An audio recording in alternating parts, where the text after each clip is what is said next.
Good evening, ladies and gentlemen. My name is Phil the Conquistadork. Let's talk about Loop Hero. Loop Hero came out this year in March. It was developed by Four Quarters and published by Devolver Digital. This is a fine example of me always being the last person to know. I think I got a mention of this game. Someone brought it up somewhere, and it ended up in my wish list months ago, and where it sat and gathered dust until a recent episode of Pixel Lit, where me and Kevin were talking about games, and he brought up Loop Hero as something that he was genuinely surprised that I hadn't played, that it would be something I really enjoyed, and holy shit, goddamn, y'all. It was right. I am now a couple of dozen hours into this game, and it shows no sign of slowing. I still haven't beaten it, but unless the game somehow anthropomorphizes into a robot that kills my dad, I have to believe my opinion isn't going to change. So what are we looking at with Loop Hero? Loop Hero is a roguelike, tactical kind of strategy game. Kevin actually did a really good job explaining it. He said that whereas a lot of other games you are the player in a game of D&D, this is a game where you're kind of the DM. You are in control of this world, and you have a hero that sits on a loop, goes around over and over and over again. Days pass, you fight monsters, you add obstacles, you add background foliage to the world. You're adding mountains, you're adding forests, you're adding swamps, and you're also adding places like cemeteries, vampire castles, things that actually get in the way of the hero, but as the hero fights and defeats these things, the hero can get better loot, get stronger, and you're basically trying to, in a third-party kind of way, guide the hero towards defeating a boss that will eventually appear at the end of the level, when you've achieved a certain goal. And like I said, you're not the one that's hitting the buttons trying to kill the monsters. It's an auto sort of thing. It's on autopilot, essentially. You're just reaching in, and as you get access to new cards, because it is a bit of a deck builder game as well, you will be placing mountains and monsters and all kinds of other stuff. And then when your hero dies or you escape that particular loop, you come back to kind of a village setting where you are slowly building up the world in different ways that will hopefully benefit your hero. So that's Loop Hero. What is so engaging about it? I don't know. It's kind of one of those games that you can play on autopilot for a very long time. It's not a clicker game. It's not quite that simplistic, and it's not one of those shitty cell phone games that literally plays itself. There is strategy involved. There are tactics. There are elements of all kinds of gaming styles here in this game. You're just not literally the hero.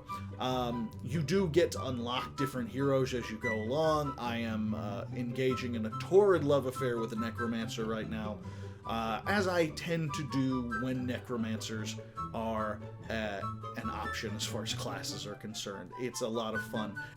You get to know different play styles and how certain levels and certain goals are going to be achieved a little more easily when you use a certain kind of class. Or frankly, you might just like the class better. It might just fit into your play style better. And that's good too. There's also a weird storyline in the game. It appears that there's nothing in the world, and you are slowly building up this world again from this void. And you keep getting hints from bosses that they are literally divine agents. You fight an angel at one point who literally says, I'm a harbinger of God, G-O-D, God. And they are not happy with you pushing back against the void. So there's this weird existential level of the game where your hero doesn't remember themselves, you don't remember the world, but you know that you're the hero in this story and you want to build up this world again and make it a better place to live in, whatever that means. Like I said, there's a bit of existential dread to what you're doing here, and a lot of the times you run into these monsters and they have things to say about it. They're like, hey, we don't know what you're doing here.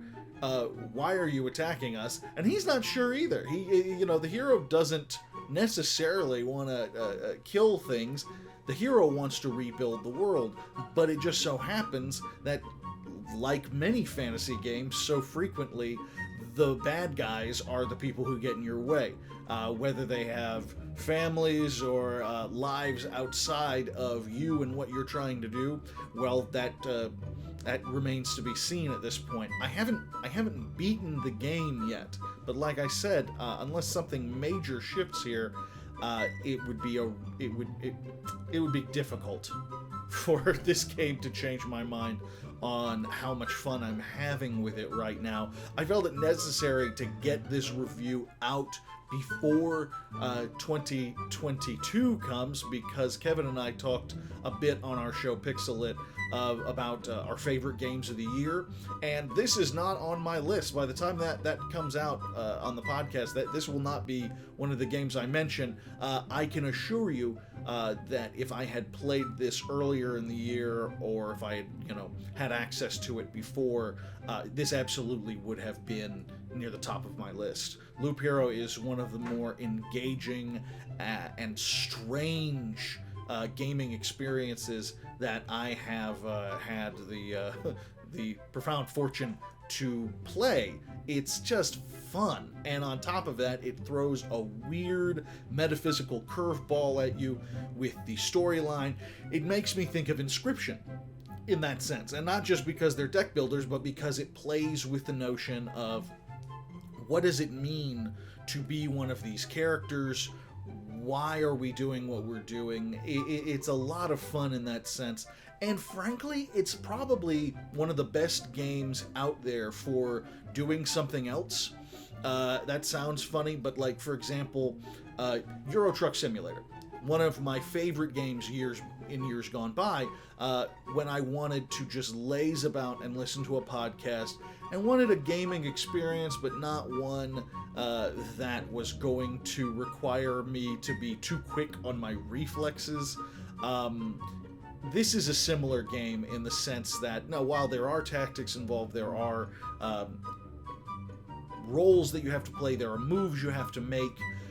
It still can be played while, for example, painting miniatures, which has become my favorite hobby. I'm sure that's why I have about 24-25 hours in this game right now, because I can sit and paint a goblin while I fight a goblin on Loop Hero. It is the ultimate in gaming multitasking. It's a lot of fun.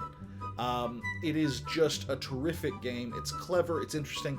The graphic style, it has a very old school graphic style, like a step or two above Oregon Trail, that kind of thing. It makes it.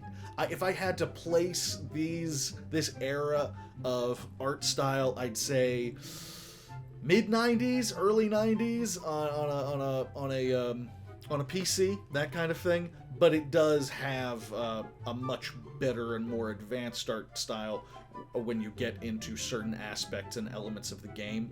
But it does have a serious throwback feel to it, which it's catnip to me. I can't resist an aesthetic throwback. I just can't, especially when it's well done like this one is, and it's attached to a game that's this engaging and this fun.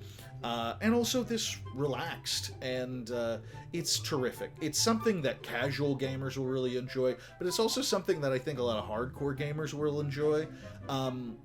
There are elements of it that you can really min-max your way through it. You can really play with the deck building aspect of it, for example, in a way that will really offer some advantages to your playstyle, or you could just kind of find the cards that you like the best, that make the most sense for you, and play it that way too, and enjoy it. It's like Pokemon in that sense. You can kind of go either way with it.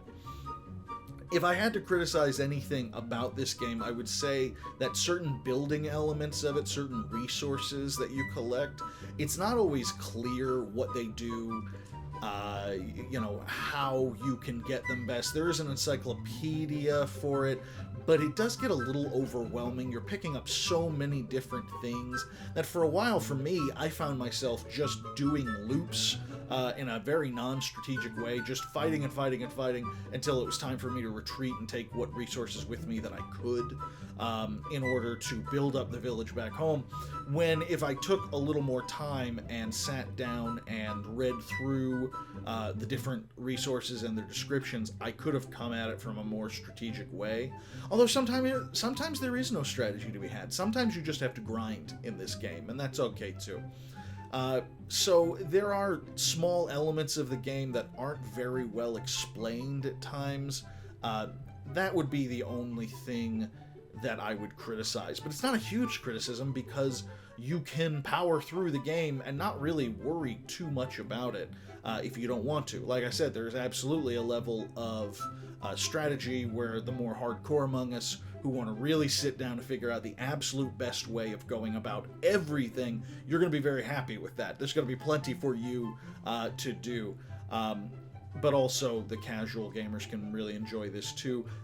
You might find that the game takes a little longer in a situation like that. In any case, Loop Hero, absolutely one of the more engaging and fun games I played in 2021. I highly recommend it. Go out and pick it up. Great, great game.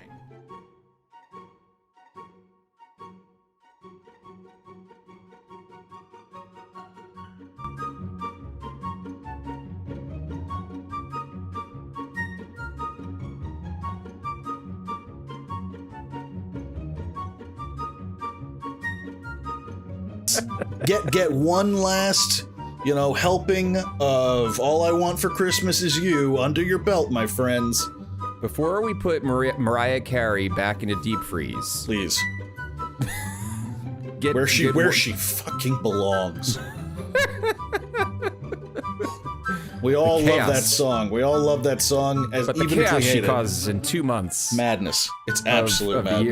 The year is it's untenable. It's unreasonable. It can't be supported.